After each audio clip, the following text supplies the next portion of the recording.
साथ निकालिए मत्ती रचित सुसमाचार और उसका 16वां अध्याय और उसके हम 15 पद से लेकर 18 पद तक पढ़ेंगे। और उससे पहले हम ये गीत गाएं, इस कोरस को गाएं। दुनिया में सबसे प्यारी पुस्तक बाइबल, दुनिया में सबसे प्यारी पुस्तक बाइबल, पढ़े जो उसको रोज बरोज, राह में खतरा कोई ना हो। ओ दुनिया में सबसे प्यारी पुस्तक बाइबल।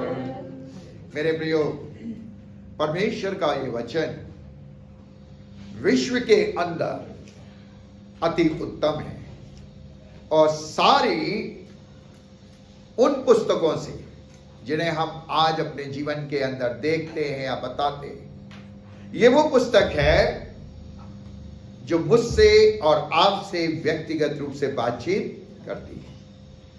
ये वो वचन है जिसे चाहे कोई भी जाति, कोई भी कुल और कोई भाषा का व्यक्ति इसे पढ़ता है, वो निश्चय जीवित परमेश्वर के साथ अपने रिश्ते को कायम कर लेता है। ये वो वचन है और ऐसा वचन परमेश्वर ने मुझे और आपको दिया है। और उस वचन में से आज थोड़ा सा हम विचार करेंगे और इसे पढ़ेंगे। मत्ती रचित सुसमाचार 16वां अध्याय 15 पद से लेकर 18वें पद तक। उसने उनसे कहा, परंतु तुम मुझे क्या कहते हो?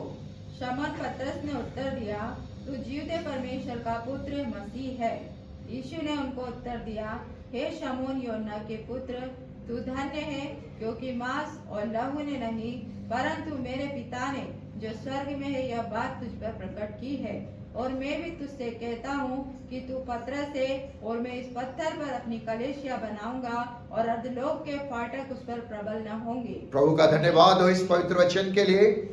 मेरे प्रियो, खुदावन यीशु मसीह कैसरिया फिलिप्पी के अंदर आए और जब उस जगह पहुंचे तो खुदावन यीशु मसीह अपने चेलों से पूछते हैं कि मनुष्य के पुत्र को लोग क्या कहते हैं या तुम क्या कहते हो? तो हम इस बात को पाते हैं, लोग इस प्रकार से कहते हैं। उन्होंने कहा कि कोई बपतिस्मा देने, यूहन्ना बपतिस्मा देने वाला कहते हैं, कोई एलिया कहता है, कोई तुझे भविष्यवक्ता यिर्मयाह कहता है। पर प्रभु यीशु मसीह शिमोन पतरस से कहते हैं, तू मुझे क्या कहता है? ठीक है, दुनिया के लोग ये सब कुछ कह रहे हैं, लेकिन तू मुझे क्या कहता है? तब शिमोन पतरस यीशु से कहता है, तू कौन है? जीवते परमेश्वर का पुत्र है। हालेलुया। तू जीवते परमेश्वर का पुत्र है। और जब ये बात पतरस ने यीशु से कही तो यीशु ने पतरस को उत्तर दिया, ये बात तूने नहीं कही, वरन तेरे अंदर पवित्र आत्मा ने इसे कहलवाया है। और तब प्रभु शिमोन पतरस से वाचा बांधते हैं। और क्या वाचा बांधते हैं? 18वें पद में, और मैं तुझसे कहता हूं, तू पतरस है और मैं इस पत्थर पर अपनी कलीसिया बनाऊंगा। पतरस का अर्थ ही होता है पत्थर। और कह रहा है परमेश्वर का पुत्र यीशु ख्रीस्त, अब मैं तुझ पर अपनी कलीसिया का निर्माण करूंगा। सो आज मैं आपके सामने कलीसिया को प्रकट करना चाहता हूं। क्या है कलीसिया? जिसके लिए खुदावंद यीशु मसीह पतरस से कहते हैं, मैं तुझ पर अपनी कलीसिया को बनाऊंगा। मेरे प्रियो, कलीसिया ये पत्थर और सारी चीजों से बना हुआ भवन नहीं होता। ये कलीसिया को बैठने का स्थान होता है ताकि वहां बैठकर परमेश्वर की आराधना एक साथ कर सके। तो कलीसिया क्या है? कलीसिया वो है जो मसीह यीशु को अपने व्यक्तिगत जीवन के अंदर स्वीकार चुके हैं और स्वीकार के यीशु मसीह को अपने जीवन में लेकर एक विश्वास के जीवन को जी रहे हैं, उसे कहा जाता है कलीसिया, जिसे खुदावन यीशु मसीह ने तैयार की है। ये केवल खुदावन यीशु मसीह के द्वारा तैयार की गई ये देह है। ये मनुष्य इस जब प्रभु पर विश्वास करता हो, प्रभु इसमें आ जाता है, तो वो व्यक्ति क्या बन जाता है? कलीसिया। और इसलिए मेरे प्रियो, इसे जब हिब्रू वर्ड में देखते हैं तो इसे कहा जाता है इक्लीसिया। और इक्लीसिया का जो अर्थ है, बुलाए हुए लोग, चुने हुए लोग, अलग किए हुए लोग, निकाले हुए लोग। तो कलीसिया एक वो झुंड है जिसे उद्धारकर्ता यीशु ख्रीस्त ने बुला लिया और पाप के जीवन से अलग करके अपनी पवित्रता में सहभागी किया, वो है कलीसिया। सो कलीसिया ये सुंदर भवन नहीं है, ये तो टूट सकता है, खत्म हो सकता है, लेकिन कलीसिया सर्वलौकिक कलीसिया है, वो कभी खत्म नहीं होगी। हां, इस कलीसिया की देह में जो आत्मा रखी है, वो आत्मा प्रभु के पास जाएगी। ये देह तो मिट्टी है, मट्टी में मिल जाएगी, लेकिन इस देह में रहकर जब हमने यीशु को ग्रहण कर लिया है, तो हमारी आत्मा कहां पहुंच जाएगी? परमेश्वर के पास। और प्रभु यही कह रहा है पतरस से, मैं तुझ पर अपनी कलीसिया बनाऊंगा। अब कलीसिया को इंग्लिश में चर्च कहा गया है, ठीक है ना? अब आप सब इंग्लिश बोलने वाले हैं, मैं इंग्लिश नहीं बोलता हूं, वो तो हिंदी जानता हूं, है ना? चर्च कहा गया है।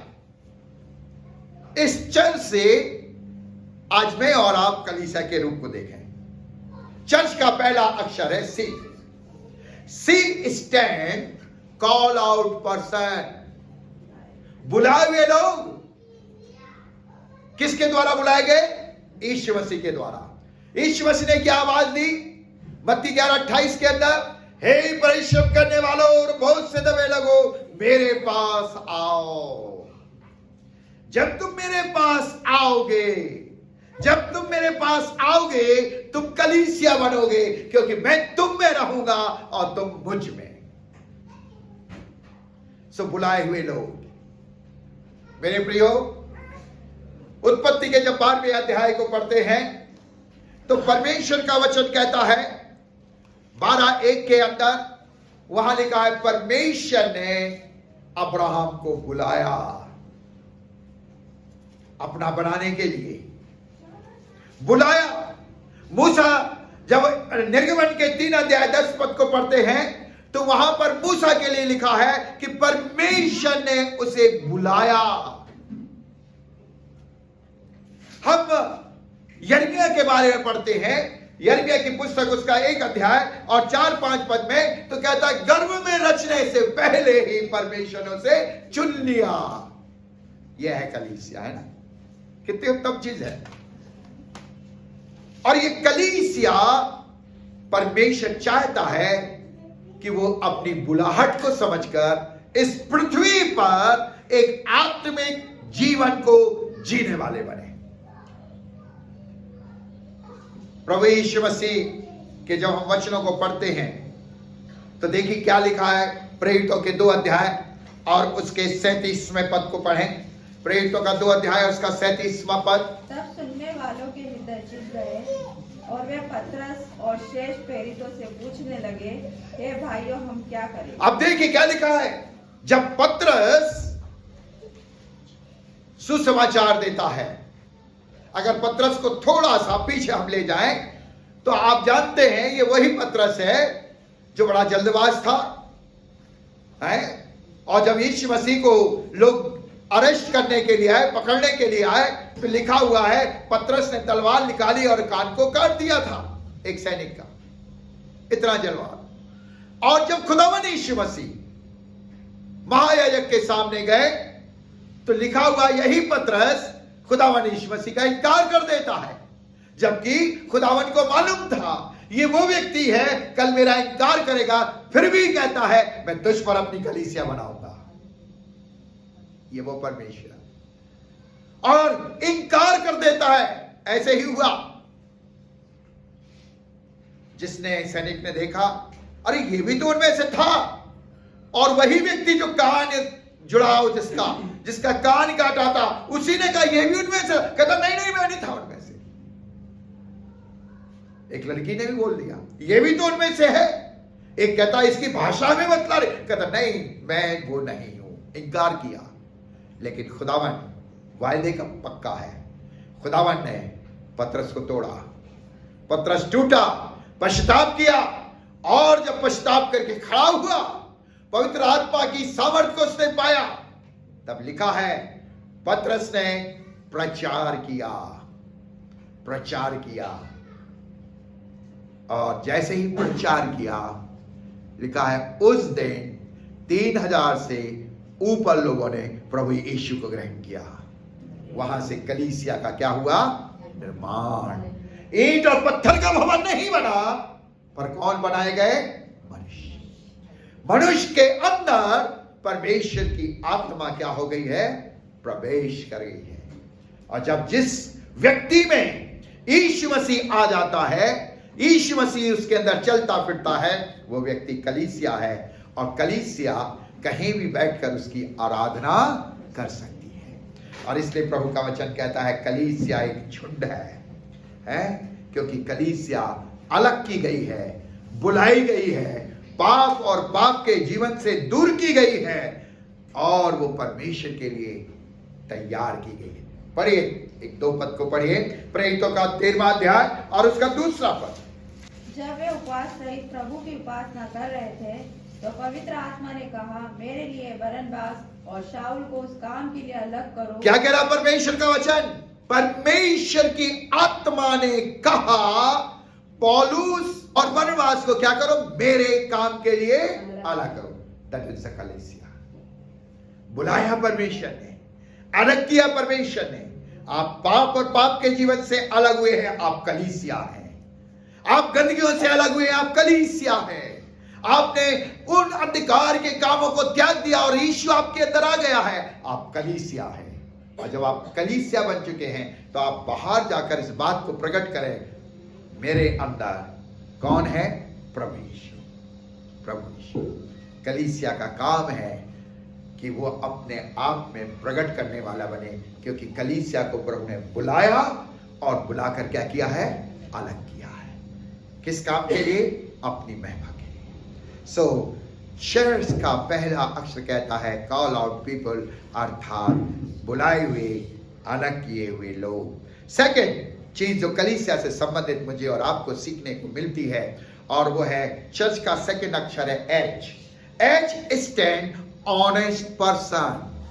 कितनी अच्छी बात दिखी है ना? कलीसिया में जब हम कह रहे हैं कि यीशु हमारे अंदर आ गया है, तो क्या हम ईमानदार हैं? हम हालेलुया बोलते हैं, हम बड़ी बड़ी दुआएं करते हैं, लेकिन अगर हम अपने काम में ईमानदार नहीं हैं, प्रभु के प्रति ईमानदार नहीं है, तो निश्चय जाने आप कलीसिया नहीं है। जब यीशु आ जाता है, तो उस व्यक्ति को ईमानदार बनना है। बहुत से लोग जॉब करते हैं ना, जब छुट्टी चाहिए होती है तो हम अच्छे खासे हैं, लीव लिख देते हैं, सिक लीव, है ना? देखो अंड्रू जोर से हंस रहा है, ये गवर्नमेंट का आदमी है। राजवाड़ा जाना है हमें शॉपिंग करने के लिए, और क्या कर दिया? बीमारी की लीव दे दी। क्या आप ईमानदार हैं? आपको टीएडीए मिलता है, आप जाते हैं काम करने के लिए, जहां 100 रुपये आपका लगता है, आप 500 लिख देते हैं। क्या आप ईमानदार हैं? जब प्रभु आ गया है, तो कलीसिया कैसी होना चाहिए? ईमानदार। ईमानदार। आप मार्केट जाते हैं, कंपनी में देखते हैं आपका बजट इतना है? आप उस कहते हैं अच्छा ही काम करो, ये 50,000 का बजट है, आप इसमें 60,000 कर दो। है? क्या आप ईमानदार हैं? जब प्रभु यीशु आ गया है तो कलीसिया कैसी हो? ईमानदार। इसलिए पतरस से कहता है मैं तुझ पर अपनी कलीसिया बनाऊंगा, वो कलीसिया जिसमें लोग ईमानदार हो। पहला पतरस उसका 2 अध्याय और उसका 12वां पद क्या कह रहा है? अन्य जातियों में तुम्हारा चाल चलन क्या हो? हम अलग निकाले गए हुए लोग हैं ना। अब मुझे और आपको टेस्टमनी देना है। चर्च का काम है ईमानदारी के साथ अन्य लोगों के बीच में भलाई को प्रकट करें। भलाई को प्रकट करें। अगर हमारे अंदर भले काम नहीं है तो हम कलीसिया नहीं है। हम सूखे हुए लोग हैं जो केवल ट्रेडिशनली जीवन को जी रहे हैं। कलीसिया वो है जिसके अंदर यीशु आ जाता है, और जब यीशु आ जाता है तो वो ईमानदार बनता है। ईमानदार बनता है अपने काम के प्रति, अपनी पत्नी के प्रति, अपने पति के प्रति, बच्चे माता पिता के प्रति। ईमानदारी। ईमानदार। अब कुछ उदाहरण देखिए परमेश्वर के वचन में। पहला शमूएल और उसका 12वां अध्याय 1-2 पद को पढ़िए। तब शमूएल ने सारे इस्राएलियों से कहा, सुनो, जो कुछ तुमने मुझसे कहा था उसे मानकर मैंने एक राजा तुम्हारे ऊपर ठहराया है। और अब देखो वह राजा तुम्हारे आगे आगे चलता है। और अब मैं बूढ़ा हूँ और मेरे बाल सफेद हो गए हैं, और मेरे पुत्र तुम्हारे पास है, और मैं लड़कपन से लेकर आज तक तुम्हारे सामने काम करता रहा हूँ। मैं उपस्थित हूँ, इसलिए तुम यहोवा के सामने और उसके अभिषिक्त के सामने साक्षी दो कि मैंने किसके बैल ले लिया या किसका गधा ले लिया। क्या कह रहा है परमेश्वर का दास शमूएल, जिसे परमेश्वर ने चुना था मां के गर्भ से, और जैसे ही मां ने इस आशीष को पाया और दूध पे जब छुड़ाया तो कहां पहुंचा दिया उसे? भवन में है। तब से लेकर और अपने बुजुर्गी अवस्था तक शमूएल ईमानदार बना रहा, और लोगों से कह रहा है अब तुम्हारे लिए राजा बन गया है, अब तुम मेरे बारे में बताओ, क्या मैंने तुम्हारा कुछ लिया है? आज कितने सेवक और सेविकाएं हैं, कितने पास्टर हैं, कितने कहना चाहिए अपने आप को सो कॉल्ड भविष्यवक्ता हैं, परमेश्वर के प्रति कितने ईमानदार हैं। आज ये सुनने में आता है, प्रार्थनाएं बिक रही हैं, लोग लालच कर रहे हैं। एक सेवक कहता है तुम 25,000 दो तो हम तुम्हारे लिए प्रार्थना करेंगे, 10,000 दो तो ऐसा होगा। हम में और अन्य जातियों में क्या अंतर है? मेरे प्रियो, हमें परमेश्वर के प्रति ईमानदार रहना है, ईमानदारी से काम करना है। और जब आप परमेश्वर के जन हैं तो ईमानदारी के साथ आप जीवन जिएंगे तो परमेश्वर आपको कभी किसी भली वस्तु की घटी नहीं होने देगा। शमूएल कहता है बताओ ना मैंने किसका कुछ लिया है। अपने जीवन भर वो ईमानदार बना रहा। एक और पद पढ़िए, देखिए पहला शमूएल उसका 25वां अध्याय 7 पद और 15वां पद। पहला शमूएल उसका 25वां अध्याय 7 पद और 15वां पद। मैंने सुना है कि तू उन कतर रहा है, तेरे चरवाहे हम लोगों के पास रहे, और ना तो हमने उनकी कुछ हानि की और ना उनका कुछ खोया। देखिए कितनी सुंदर बात यहां देखने को मिल रही दाऊद के द्वारा कि तेरे चरवाहे हमारे पास रहे, ना तो हमने उनकी कुछ हानि की और ना कुछ खोया, है ना। ईमानदार रहा, और दाऊद का अधिकार था, राजा था, वो बहुत कुछ कर सकता था, लेकिन कितनी ईमानदारी आज हमारे अंदर है। प्रभु चाहता है कलीसिया ईमानदार हो। जब आप अपने जीवन में ईमानदार होंगे, आपके द्वारा प्रभु प्रकट किया जाएगा। इसलिए पुराने नियम के अंदर व्यवस्था विवरण डिटरोनॉमी और उसका 25 चैप्टर 25वां अध्याय उसके 15 पद को देख। तेरे बटखरे और क्या कह रहा है? तेरे बटखरे एवं बटुए कैसे हो? धर्म के हो। हैं हम ईमानदार? फॉर एग्जाम्पल कहना चाहूंगा, है ना, हम परमेश्वर के वचन के अनुसार ईमानदारी से अपनी टाइट देते हैं प्रभु को। अगर आप 50,000 रुपए पाते हैं तो ईमानदारी से प्रभु के लिए कितना समर्पित होना चाहिए? बोलो ना बाबा। मैंने कहा मैं तो अनपढ़ हूं, मेरे को नहीं आती गणित, है ना। कितना हो? 5। क्या हम दे रहे हैं ईमानदारी से? सोचते हैं अगर मैं 5,000 निकाल दूंगा तो मेरा पेट्रोल का ये हो जाएगा, मेरी यही समस्या आ जाएगी। नहीं मेरे बाइबल कह रही है कलीसिया इज ऑनेस्ट पर्सन। अगर आप ईमानदार हैं तो आपको मलाकी के अंदर साफ कहता है हमें अपने दशमांश कहां लाना है?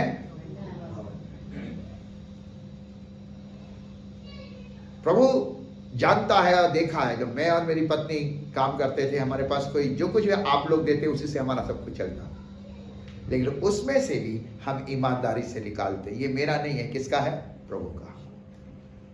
प्रियो, जब तक हम अपने आप को सही कलीसिया के रूप में नहीं पाएंगे, हम ब्लेसेड नहीं होंगे। चाहे आप लाखों कमा लें, मानो आप फटे पॉकेट में रखेंगे उससे, लेकिन अगर आप 5 रुपए भी कमाते हैं और उसमें से 50 पैसे प्रभु को देते हैं, आप ब्लेसेड होंगे।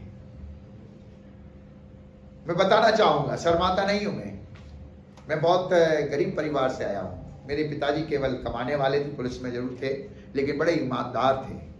कभी भी उन्होंने 25 पैसे भी रिश्वत नहीं ली, बहुत ईमानदार थे। हम 10 लोग पढ़ने वाले थे और 12 खाने वाले थे,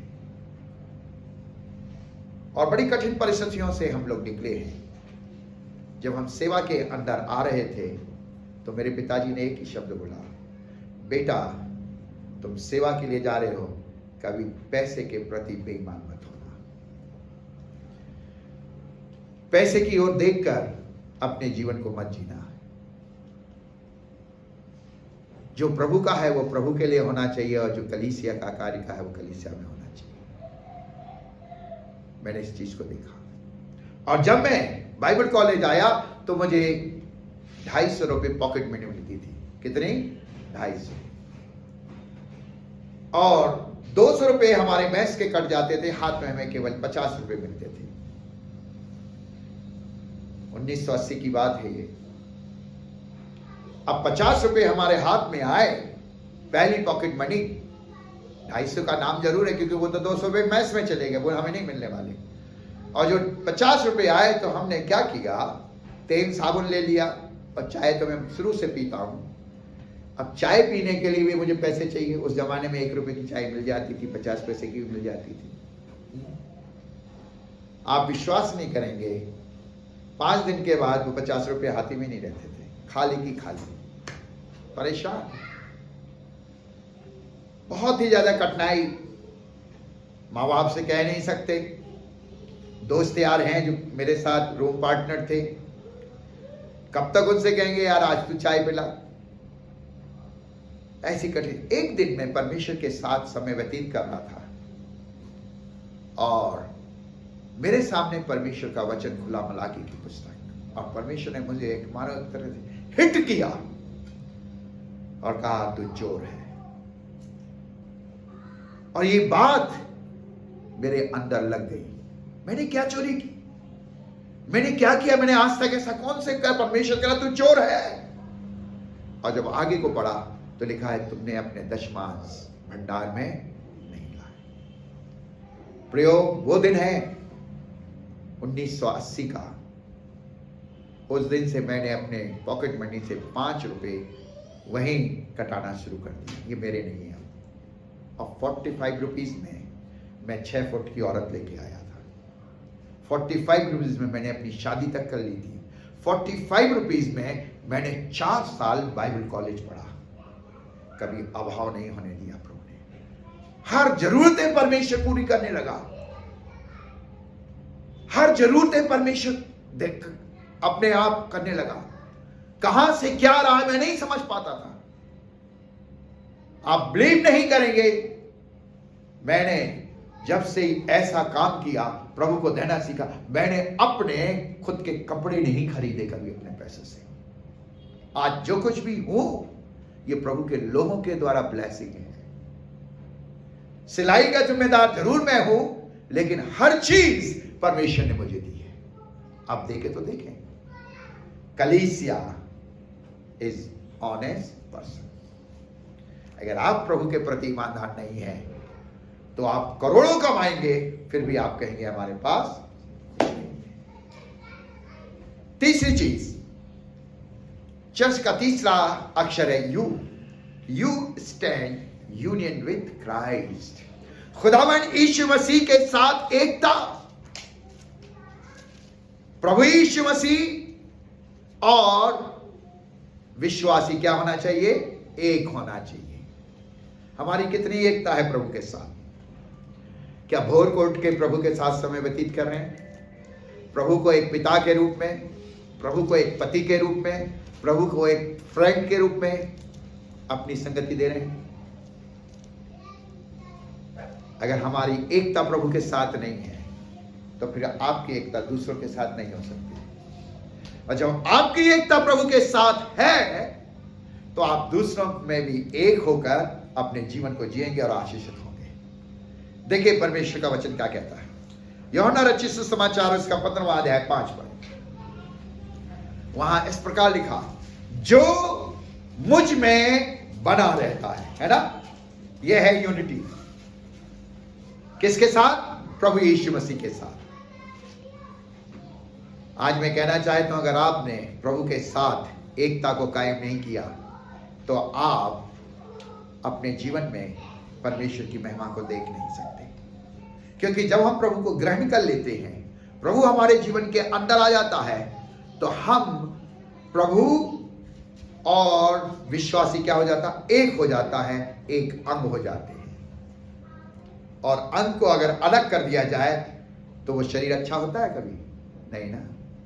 जिस दिन पति पत्नी के रूप में आप होते हैं, या जिस दिन हमारी शादी होती है, शादी के बाद ही पति और पत्नी हो जाते हैं, और पति और पत्नी फिर अलग नहीं रहते। अगर वे अलग रहेंगे तो उनके वैवाहिक जीवन का कोई अर्थ नहीं है। एक हो गए हैं, पति को पत्नी का अधिकार मिल गया है, पत्नी को पति का अधिकार मिल गया है, और वे दोनों एक हैं। और जब एकता में रहकर दोनों अपने जीवन को जीते हैं तो वो घर एक आशीषित और महिमा का घर होता है। ठीक उसी प्रकार जब हम प्रभु के साथ यूनियन हो जाते हैं, प्रभु के साथ एक हो जाते हैं, प्रभु मुझ में और मैं प्रभु में, तो क्या होता है? वो विश्वासी हर दिन फलवंत होता है, हर दिन फलवंत होता है। अक्सर मेरे बच्चे कहते हैं, पापा आप वहां अकेले हो, यहां आ जाओ, सब छोड़कर आ जाओ, यहीं से आप ऑनलाइन सेवा कर लेना। मैं कहता नहीं बेटा, मेरे साथ मेरा प्रभु है, हर रोज मेरे साथ रहता है, हर रोज वो मेरे साथ बातचीत कर, क्योंकि मैं उसके साथ हूं, वो मेरे साथ है। कलीसिया वो है, मैं अकेला नहीं हूं। ठीक है मेरे साथ मानवीय लोग नहीं है, लेकिन मेरा प्रभु मेरे साथ है। ये यूनियन, इसको कहते हैं कलीसिया। आप जहां भी रहें आपको यह एहसास हो, मैं अकेला नहीं हूं। पहला यूहन्ना लिखता है 2 अध्याय 6वें पद के अंदर, कोई पढ़ दीजिए इसको। जो कोई यह कहता है कि मैं उसमें बना रहता हूँ, उसे चाहिए कि आप भी वैसा ही चलें। क्या कह रहा है प्रभु का वचन?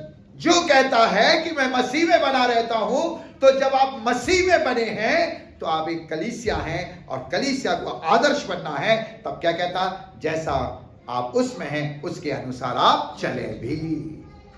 यूनिटी। और किन बातों में हमारी यूनिटी होना चाहिए? देखिए 4 बातों में। पहली बात, पहला कुरिन्थियों 2 अध्याय और उसका 16वां पद। पहली चीज हमारे मन की एकता है ना, किसके साथ? प्रभु के साथ।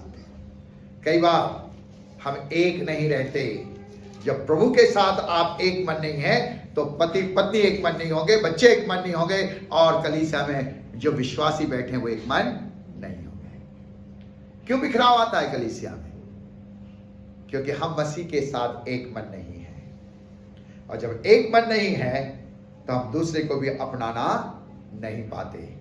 जब यीशु को हम अपना लेते हैं, एक मन हो जाते हैं, तो हम दूसरों को भी एक्सेप्ट करना सीख जाते हैं। सो हमें मन की एकता में रहना है। पहला कुरिन्थियों 6वां अध्याय 17वां पद। और जो प्रभु की संगति में रहता है वह उसके साथ एक आत्मा हो जाता है। एक आत्मा। जब हम मसीह में एक हो जाते हैं तो हम आत्मा में एक होते हैं। प्रभु जो कुछ है वो मेरे अंदर है, वो गाइड करता है, वो हमें लेकर चलता है। एक आत्मा जो प्रभु मुझसे बुलवाना चाहता वो मेरे शब्दों में आता है। फिर शब्दों में कभी प्रकार का बिखराव नहीं हो, क्योंकि वो आत्मा काम कर रहा है। एक आत्मा हम हो जाते हैं, यूनिटी। तीसरी विचार देखिए फिलिपियों 3:10। ताकि मैं उसको और उसके मृत्युंजय की सामर्थ को और उसके साथ दुखों में सहभागी होने के मम्र को जानूं। दुखों में सहभागिता। कलीसिया कहां सहभागी होना चाहिए? अरे बोलो ना बाबा, बड़े शांति के साथ बैठे हो शायद, है ना? पता पड़ता कि कोई बीमार है तो दूर से पूछ ले, हेलो कैसे हो, है ना? बस इसलिए शायद शांति से बैठे हो। एक विश्वासी दूसरों के दुखों में क्या होता है? और जब हम कलीसिया कहते हैं दूसरे के दुख में सहभागी होता तो उसके अंदर बोझ आता है। और बोझ क्या आता है? ये इस स्थान से, इस जीवन से निकल कर खड़ा हो जाए, यही तो आता है। और इसलिए मसीह चाहता है कि कलीसिया एकता में बनी रहे, वो दुखों में भी एक होने वाली बने, केवल सुख में नहीं। आजकल का जो जीवन है वो सुख के साथ ही ज्यादा हो गए हैं और दुख के साथ ही कम है ना? बहुत सी न्यूज, बहुत से पेपरों में जब हम पढ़ते हैं, कितने बच्चे जब विवाहित हो जाते हैं, जिन माँ बाप ने उन्हें पाला पोसा बड़ा किया दर्दों में, जब गीला हो जाता तो माँ गीले में सो जाती थी और बेटी को सूखे में सुलाती थी, है? कितना बड़ा सेक्रीफाइस माँ करती। 9 महीने दर्दों को सहती है, तकलीफों को सहती है कि जो परमेश्वर ने मेरे अंदर गर्व रखा है, मेरे अंदर जो कुछ भी संतान दी है वो सुरक्षित इस पृथ्वी पर आ जाए, सब सहती है। लेकिन जब बच्चे जवान हो जाते हैं, जब बच्चे कुछ करने के योग हो जाते हैं, तो वही बच्चे क्या करते हैं? माँ बाप को दूर कर देते हैं। सुख में माँ बाप के साथ है और माँ बाप के साथ धन संपत्ति नहीं, तो फिर वो हमारा वो कुछ उनके साथ रिश्ता, ऐसा रिश्ता परमेश्वर की महिमा का कारण नहीं बनता। हमें दुखों में सहभागी होना सीखना है, दुखों में हमें एक होना सीखना है। एक और चीज, 2 कुरिन्थियों 5 अध्याय 18 पद। ये सब बातें परमेश्वर की ओर से है, जिसने मसीह के द्वारा अपने साथ हमारा मेल मिलाप कर दिया और मेल मिलाप की सेवा हमें सौंप दी। ये है चौथी प्रकार की एकता। और वो कौन सी एकता है? मेल मिलाप की। जरा आज जितने यहां बैठे हैं और जो फिर मेरी आवाज को सुनेंगे बाद में अपने मोबाइल पर, मैं उन सबसे कहना चाहता हूं, जांचें अपने आप को। क्या हम एक कलीसिया होने के नाते सेवा में एक है? सेवा में एक है। हमारे नौजवान आज ईगो से भरे हुए हैं। आज हमारे नौजवान अपने अहमों से जीवन को जी रहे हैं। वे दोनों एक नहीं हो पाते। कहते हैं एक बड़ा सेवक है, एक छोटा सेवक है, एक फलाने को ज्ञान है, एक सार्वजनिकता, सब कुछ है। ये सब है आपके पास, लेकिन अगर आप सेवा में एक नहीं है तो आप एक उत्तम कलीसिया नहीं है।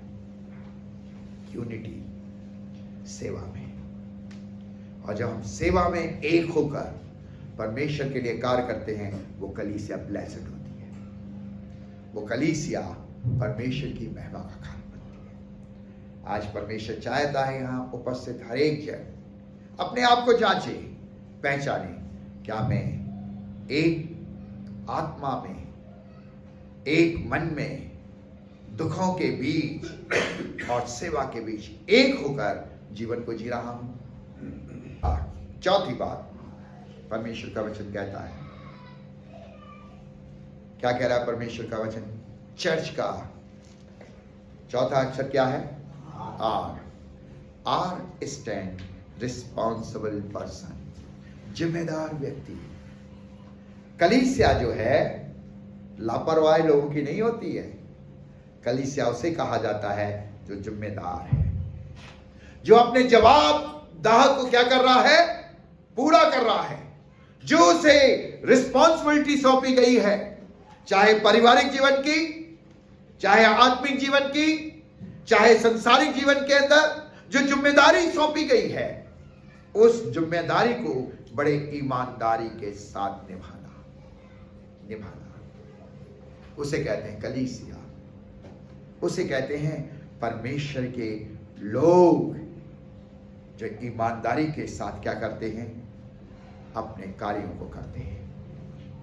आज हम चर्च के प्रति कितने ईमानदार हैं? जिसे कहते हैं ना आप चर्च, जिसे कहते हैं ना आप कलीसिया, हम कलीसिया के प्रति कितने जिम्मेदार हैं? क्या आपने उन लोगों को जिनको प्रभु का वचन सुना रहे हैं, कलीसिया में लेकर आ रहे हैं या फिर बिखरा रहे हैं? क्या आप कलीसिया की अंदर आकर ये समझते हैं मेरा कर्तव्य है कि मैं इसे ठीक करूं, इसको देखूं, इसको जानूं? जिम्मेदार क्या है हम? जिम्मेदार हम सोचते हैं हम अब चर्च पहुंच गए, हम संगति में पहुंच गए, हम झुंड में पहुंच गए, हमने बहुत बड़ा काम कर लिया। कलीसिया वो कहलाती है जो जिम्मेदार हो, तो जिम्मेदार। मैं एक दिन प्रसन्ना से कह रहा था और हिम्मत भी बांधी मैंने उस दिन, मैं उन लोगों के यहां जाऊंगा जो संगति करते थे साथ में और अभी नहीं आ रहे हैं, या जिन्होंने अपने अपने राह अलग पकड़े। अब चाहे मेरे जीवन में कितना ही दर्द तकलीफ हो, क्यों जाऊंगा, मैं जरूर मिलूंगा। और मैं गया। क्यों? वे इस कलीसिया के हम थे, यहां से प्रभु को जाना, तो फर्ज है एक विश्वासी होने के नाते वो उसके साथ सहभागिता करें। प्रियो, कलीसिया उसे कहते हैं जो एक दूसरे की जिम्मेदारी को समझता है। अगर अपने जीवन में वो जिम्मेदार नहीं है तो वो कलीसिया नहीं है। देखिए, कुछ पदों को मैं शेयर करना चाहूंगा। यहाँ क्या कहता है पौलुस? प्रेरितों का 20 अध्याय और उसका 19वां पद, अर्थात बड़ी दीनता से और आंसू बहा कर उन परीक्षाओं में जो यहूदियों के षड्यंत्र के कारण मुझ पर आ पड़ी है, मैं प्रभु की सेवा करता है। क्या लिखा है? यह है जिम्मेदार पर्सन का कर्तव्य।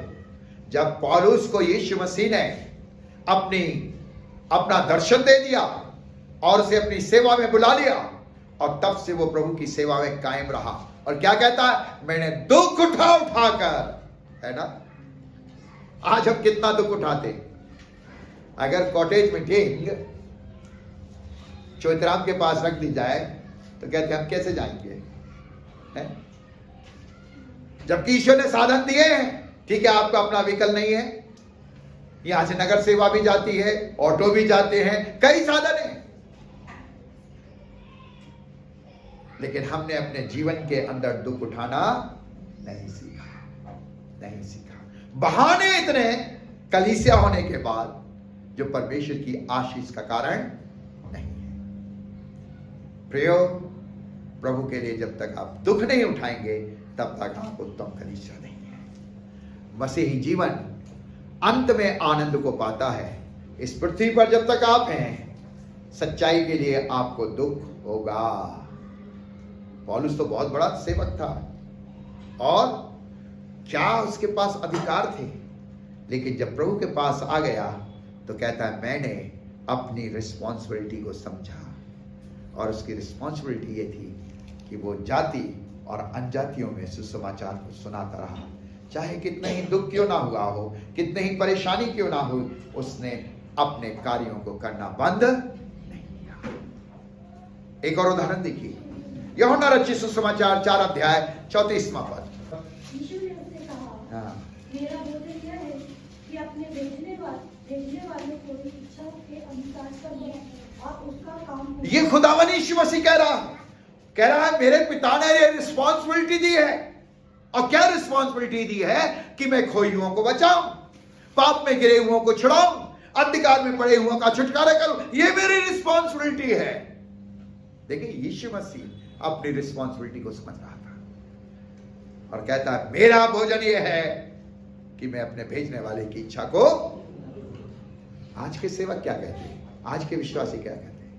अगर कोई खाना, हाँ भाई खाना खा लो यार, क्योंकि खाली पेट पूजा नहीं होती, आराधना नहीं होती है ना। हम किसको महत्व देते हैं? पहले शारीरिक चीजों को और अच्छी भोजन वस्तुओं को। हम ये नहीं कहते चलो पहले सेवा कर, पहले दुआ कराएं, पहले हम प्रार्थना कर लें, पहले हम संगति कर लें। प्रियो, एक रिस्पॉन्सिबल व्यक्ति अपने जीवन के अंदर परमेश्वर के दिए हुए कार्यों के महत्व को समझता है और कहता है मेरा काम यह है जो परमेश्वर ने मुझे पहले सौंपा है मैं उसे पहले करूं। एक और उदाहरण देखिए क्या कहता है परमेश्वर का वचन। मरकुस रचित सुसमाचार 2 अध्याय और उसका 3 पद। एक लकवे के रोगी को 4 मनुष्य से उठवाकर उसके पास ले यह है रिस्पॉन्सिबिलिटी कलीसिया की। आज मैं कलीसिया के डीकन्स और एल्डर से भी कहना चाहता हूं, कलीसिया के हर परिवारों से कहना चाहता हूं, क्या आज हम इन 4 व्यक्तियों के समान हैं? क्या हमने अपने जीवन के अंदर रिस्पॉन्सिबिलिटी को समझा है?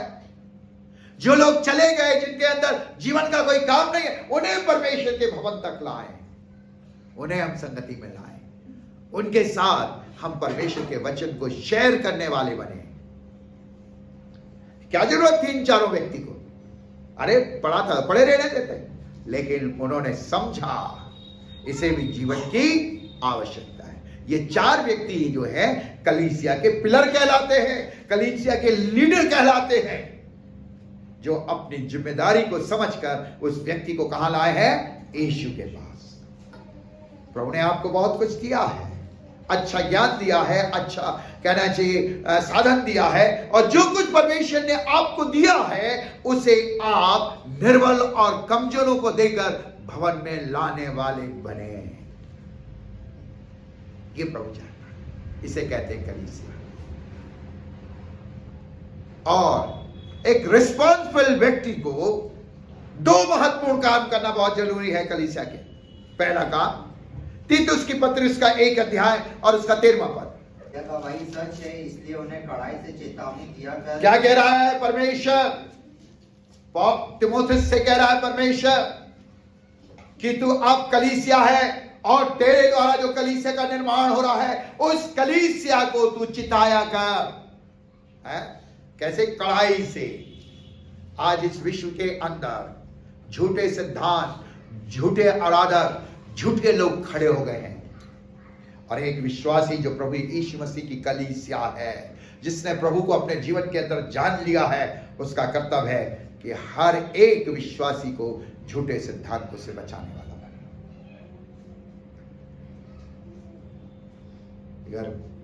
क्योंकि यीशु मसीह ने स्वयं कहा था मेरे आने से पहले बहुत से झूठे भविष्यवक्ता खड़े होंगे, और वो तो यहां तक कहेंगे देखो मैं ही प्रभु हूं, देखो मेरे ही द्वारा ही सब कुछ हो रहा है। पर सावधान रहना, सावधान रहना।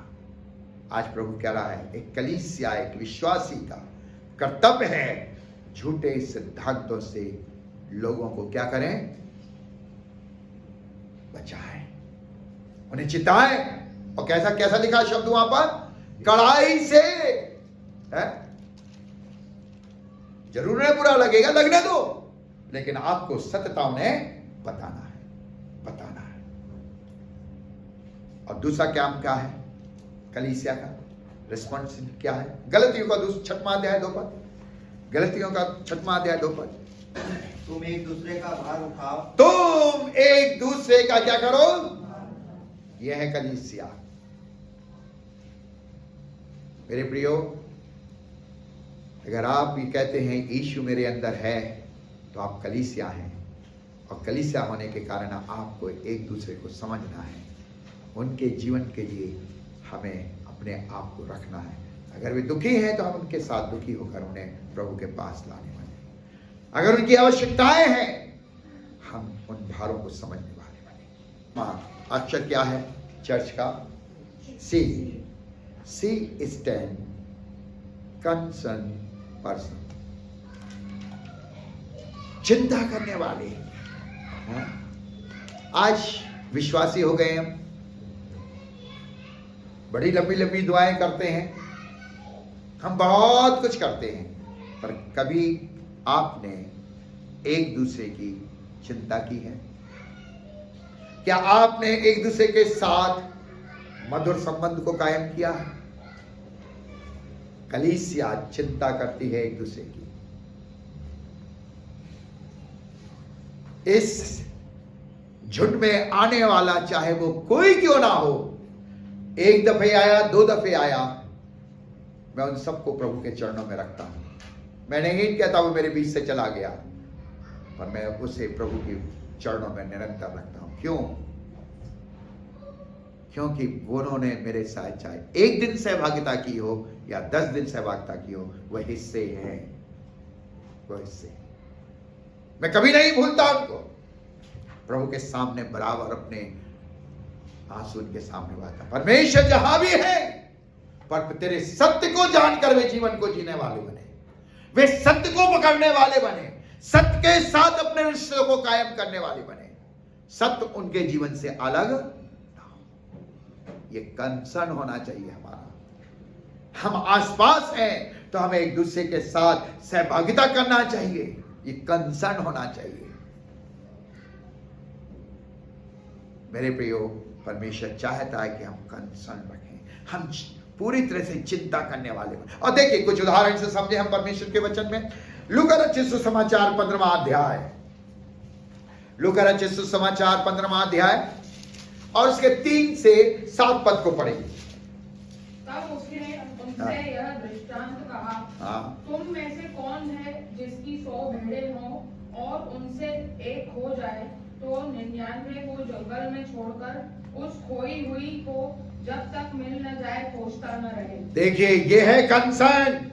एक व्यक्ति की 100 भेड़ें थी, बेचारे ने कई दफे गिना होगा, शायद मेरी गिनती गलती हो गई, और जब देखा कि 3 बार 4 बार गिनने पर ही 99 निकल रही हैं, तब लिखा है वो रात्रि में ही लाठी लेकर, लालटन लेकर जंगल में उस भेड़ को ढूंढने के लिए, यह है कंसर्न। वो ये कह सकता रहे 100 तो है, एक मर गई तो मर जाने दो, है कह सकता था? नहीं, कलीसिया वो होती है जो कंसर्न रखती है, चाहे वो छोटा मेमना हो या बड़ा मेमना हो, बड़ा मेमना हो, एक कंसर्न हमारे अंदर, हमें एक दूसरे की चिंता करना है। और जब हम एक दूसरे की चिंता करते हुए अपने जीवन को जीते हैं तो हम अपने मसीहत को प्रकट करते हैं। प्रभु मुझ में है, इसलिए मैं तुम्हारी चिंता करने वाला बनने वाला। एक और उदाहरण देखिए इसी में, 8वां पद पढ़ दीजिए बहन, 15 का 8। कौन ऐसी स्त्री होगी जिसके पास 10 सिक्के हों और उनमें से एक खो जाए तो वह दिया जलाकर और घर झाड़ बुहार कर जब तक मिल न जाए जी लगाकर खोजती न रहे। अब यहाँ पर एक और चीज बताई जा रही है। उसके बाद अच्छा हार था, सिक्कों का अच्छा बना हुआ, शायद उसके पति ने दिया होगा बेचारी की, और वो खो गया। जैसे हमारे भारत के अंदर और हमारे मसीहों में क्या बोलते हैं, अंगूठी शादी के रूप में दी जाती है। हमारे यहाँ मंगलसूत्र दिए जाते हैं अलग अलग धर्मों के अनुसार, उसमें कुछ लगा भी देते हैं ना।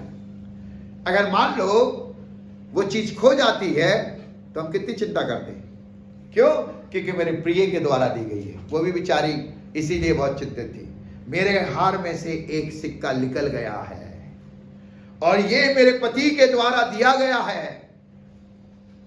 उसने ये नहीं सोचा चलो 9 तो हैं यार, अब क्या करें, हैं रहने दो, पड़ा है तो पड़े रहने दो, क्या करना। लेकिन उसने ऐसा नहीं किया। क्या किया उसने? पूरे घर की सफाई कर डाली। कम से कम इस बहाने घर की सफाई तो कर ली, है ना? कितने दिनों से गंदा पड़ा होगा। चिंता उसकी किसकी थी? सिक्के की। हाँ मेरे प्रियो, अगर आप चिंता करने वाले हैं तो आप बहुत से लोगों के घरों की सफाई अवश्य करने वाले बन जाएंगे। बहुत से जीवनों को आप साफ करने वाले बन जाएंगे। जब आप बार बार उसके घर जाकर दुआ प्रार्थना करेंगे, एक ना एक दिन उसकी गंदगियां जो आंतरिक जीवन की हैं दूर हो जाएंगी मसीह के लहू में। कलीसिया वो कहलाती है जो कंसर्न रखती है। एक और उदाहरण देखिए इसी के अंदर, 15वां अध्याय 20 पद। तब वह उठकर अपने पिता के पास चला। वह अभी दूर ही था कि उसके पिता ने उसे देखकर तरस खाया और दौड़कर उसे गले लगाया। यह है कंसर्न। चला गया था बाप उसका सब कुछ लेकर, लेकिन बाप की आंखें हर दिन अपने पुत्र को निहारती थी। एक दिन तो आएगा, एक दिन तो आएगा। जब आया तो सूटेड बूटेड नहीं है, आया तो साफ सुथरा नहीं है, पर कैसा है? गंदा है, घिनौना है, उसको पहचानने के योग नहीं है। लेकिन बाप जो है अपने बेटों की चाल को पहचानता है। उसने कहा शक्ल सूरत तो बिगड़ी हुई है, लेकिन चाल मेरे बेटे की है। और जैसे ही उसने इस बात को देखा, बाप बेटे को गले लगाने उतर आया। प्रियो, क्या आज हम इतना कंसर्न करते हैं एक खोए हुए विश्वासी के प्रति, एक भटके हुए विश्वासी के प्रति? आज प्रभु चाहता है अगर आप कलीसिया कहलाना चाहते हैं तो आपके वो अंदर वो कंसर्न हो, ताकि आपका आत्मिक जीवन दूसरों के लिए आशीष का कारण हो और आपकी कलीसिया उन्नति करे। अंतिम और आखिरी बात कहकर खत्म कर दूंगा। परमेश्वर के वचन के अनुसार कलीसिया, चर्च का आखिरी अक्षर क्या है? H. H stand humble person. कलीसिया कैसी होती है? नम्र लोगों की, क्योंकि कलीसिया का जो सिर है वह अपने आप में नम्र है। और यीशु मसीह ने स्वयं कहा मत्ती के 11वें अध्याय के अंदर और 28वें पद में, तुम मुझसे सीखो क्योंकि मैं नम्र और दीन हूं। आज पहचाने अपने आप को। हो सकता है आप 60 साल के, 70 साल के, 20 साल के, 40 साल के, 10 साल के, 5 साल के विश्वासी हैं। आपने जब अपने जीवन के अंदर यीशु ख्रीस्त को ले लिया है तो क्या आप यीशु की तरह नम्र बने हुए हैं? यीशु की तरह एक नम्रता के साथ अपने जीवन को जी रहे हैं? आप कलीसिया हैं और कलीसिया आदर्श होना चाहिए। और जब कलीसिया आदर्श है तो हमारा शहर, हमारा प्रदेश, हमारा देश परमेश्वर की महिमा का कारण बनने पाएगा।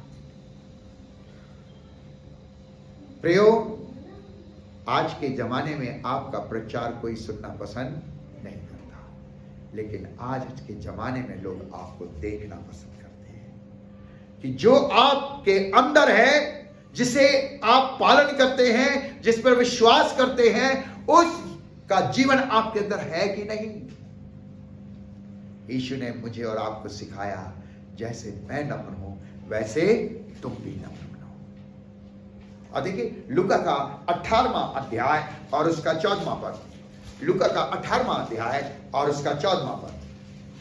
तुमसे कहता हूँ कि वह दूसरा नहीं परंतु यही मनुष्य धर्मी ठहराया जाकर अपने घर गया, क्योंकि जो कोई अपने आप को बड़ा बनाएगा वह छोटा किया। क्या कह रहा परमेश्वर का वचन?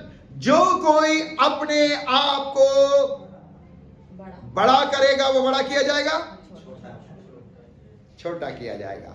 लेकिन जो छोटा बनेगा, नम्र बनेगा, वो बड़ा किया जाएगा। आप चाहते हैं कि आप बड़े बने? आप चाहते हैं कि आपका ऑनर प्रभु यीशु मसीह करे? तो आपको इस पृथ्वी पर दीन बनना बहुत जरूरी है। इस पृथ्वी पर आपको अपने आप को शून्य करना बहुत जरूरी है, बहुत जरूरी है। प्रियो, हमारी जीवन कहाँ दिखलाई देता है? जब हम छोटे छोटे कामों को उसे आदर के साथ करते हैं, तब दिखलाई देता है ये वास्तव में प्रभु का जन है और एक बड़ा बनेगा। जब हम बाइबल कॉलेज में थे, हमारा जो प्रेयर हॉल था और हमारी क्लासेस लगती थी, एक टेंट में लगती थी। 60 बाई 60 का टेंट था। हमारे पास बिल्डिंग नहीं थी उस समय, और उसमें हम लोग पढ़ते थे और हमारी आराधना होती थी। मैं उस प्रभु को उपस्थित जानकर कह रहा हूं, मैं उस टेंट की सफाई करता था। जब आराधना का समय होता था, सैटरडे मैं लगाता था मेरे साथ एक और भाई, बड़ा आनंद के साथ। कभी मैं नहीं कहता था मुझे ये काम मिल जाए, नहीं, मैं छोटे काम को, और मैंने यहां भी किया। अभी तो मैं प्रभु का धन्यवाद करता हूं, जॉन भाई आ गए, बंटी आ गए, हेल्प करते हैं, प्रसन्ना बहुत, लेकिन मैंने यहां भी चर्च सफाई करना सब कुछ मैंने किया है।